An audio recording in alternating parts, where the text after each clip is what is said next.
Hello, this is Hale, and today I'm going to show you how to make an efficient mine in Minecraft.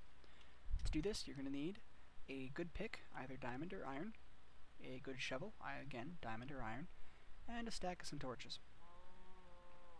And then you're going to need to dig a mine, which I've already taken the liberty of doing beforehand. This is actually on a multiplayer server that I run. I've had this mine for about 2 weeks, and it's already been pretty profitable for me. So let's go take a look at what I've done. This main shaft here is just the feeder shaft to get to the actual working mine. And this can be anything you want it to be. It can be a simple staircase, a little more elaborate like I've done here, where it's 3 wide, or it can be a laddered down hole. It really doesn't matter. Its only purpose is to get you down deep. The reason for this is because anything above block 20, unless you're mining the simpler stuff like dirt and stone, really isn't worth your time. Because to get to those very valuable resources, you've got to get really far down.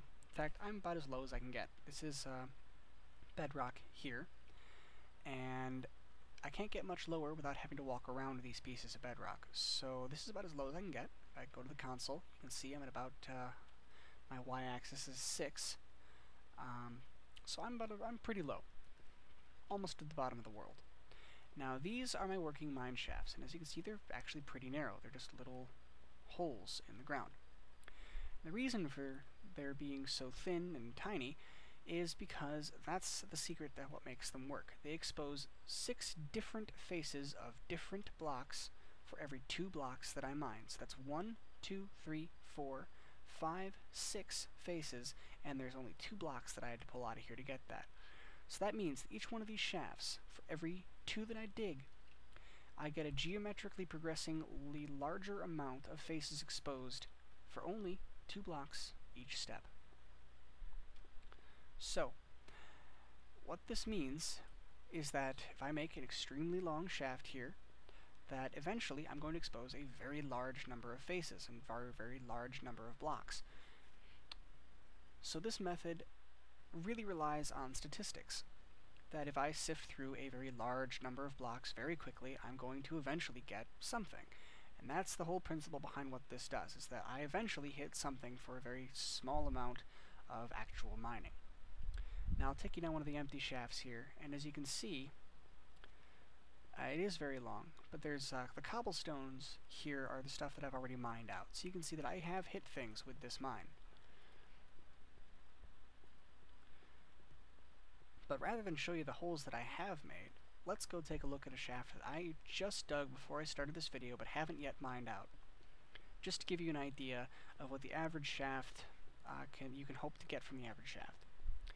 This is actually on my 2nd level, because as I said, you don't want to go too high, but you can go, I wouldn't go much higher than block 20, but you can go up a couple of levels, just to get your money's worth for the space. So anyway, this is the shaft that I've dug but have not yet mined out. So let's go take a look at what's in here. So this one's actually very long. Again, the longer it is, the higher chances of hitting something. Already exposed a seam of redstone here. Another one there.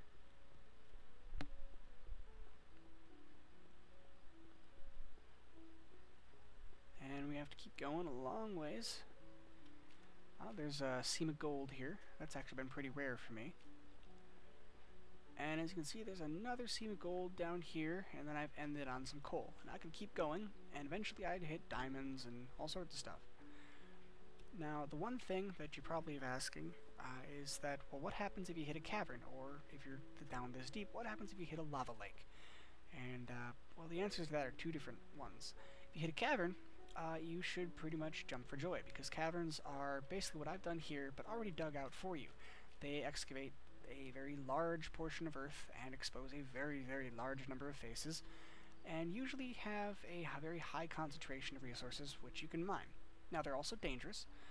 They spawn monsters and all those creepy things, but really what's any game without a little bit of risk? So if you hit a cavern, you're actually doing pretty good, because caverns give you a lot of stuff for free. And if you hit a lava lake, well, you just stop that particular shaft and make a new one. And you keep doing that for as many as you want. I could continue this out, theoretically, forever until I hit something. And if I did, I could just go up.